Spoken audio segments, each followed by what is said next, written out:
শুক্রবার 9 আগস্ট ঐতিহাসিক ভারত ছাড়ো আন্দোলনের বর্ষপূর্তি। সেই উপলক্ষে জলপাইগুড়ি জেলা কংগ্রেস সভাপতি পিনাকি সেনগুপ্তের নেতৃত্বে শ্রদ্ধার সঙ্গে পালন করা হলো এই বিশেষ দিনটি। সেই উপলক্ষে গান্ধী মূর্তিতে মাল্যদান করে শ্রদ্ধা জানান জেলা সভাপতি সহ অন্যান্য কংগ্রেস কর্মীরা। অপরদিকে এই বিশেষ দিনেই ময়নাগুড়ি বিধানসভা এলাকার দীর্ঘ সময় রাজনৈতিক সংগঠক তথা একদা বিজেপি ও কামতাপুর দলের সঙ্গে যুক্ত থাকা অধীর চন্দ্র বর্মন এবং তার অনুগামীরা জাতীয় কংগ্রেস দলের পতাকা তুলে নেন। এই প্রসঙ্গে জেলা কংগ্রেস সভাপতি পিনাকি সেনগুপ্ত বলেন, একদিকে আজ একটি ঐতিহাসিক দিন, ভারত ছাড়ো আন্দোলনের বর্ষপূর্তি, এর পাশাপাশি জাতীয় কংগ্রেস দলের কর্মকাণ্ড দেখে উদ্বুদ্ধ হয়ে আজকের এই বিশেষ দিনেই ময়নাগুড়ি অঞ্চলের দক্ষ রাজনৈতিক সংগঠক অধীর চন্দ্র বর্মন কংগ্রেস দলে যোগদান করেন অনুগামীদের সঙ্গে নিয়ে। পাশাপাশি কংগ্রেস দলে যোগদান প্রসঙ্গে অধীর চন্দ্র বর্মন জানান, জাতীয় কংগ্রেস দলের যুবনীতি, বেকার সমস্যা নিরসনের দাবিতে আন্দোলনের প্রতি আকৃষ্ট হয়ে আজ কংগ্রেস দলে যোগদান করেছি।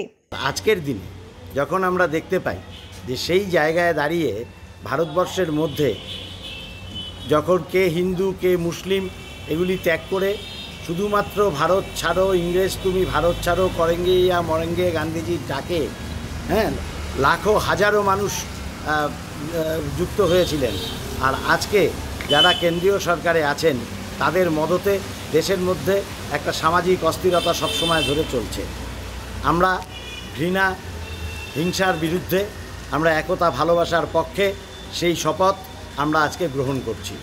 আর আমাদের এই ধারাবাহিক কার্যকলাপে উৎসাহিত হয়ে অধীরবাবু এবং তার সঙ্গী সাথীরা কংগ্রেস দলের সাথে যুক্ত হয়ে উনি বললেন যে বেকারত্ব নিরসনে, কেন্দ্রীয় সরকারের ভ্রান্ত নীতির বিরুদ্ধে এবং বিশেষ করে পশ্চিম বাংলায় বিরোধী দলের মানুষদের উপরে যে অত্যাচার অবিচার হয় তার বিরুদ্ধে রুখে দাঁড়ানোর তাগিদে মানুষ কংগ্রেসের পাশে সংগঠিত হচ্ছে। রাজ্য জুড়ে যখন কংগ্রেস দলে ভাটার টান, তখন বিজেপি ছেড়ে এত মানুষের কংগ্রেসে যোগদানকে ঘিরে স্বাভাবিকভাবেই রাজনৈতিক মহলে জল্পনা শুরু হয়েছে। উজ্জ্বল হরের রিপোর্ট, ওঙ্কার বাংলা।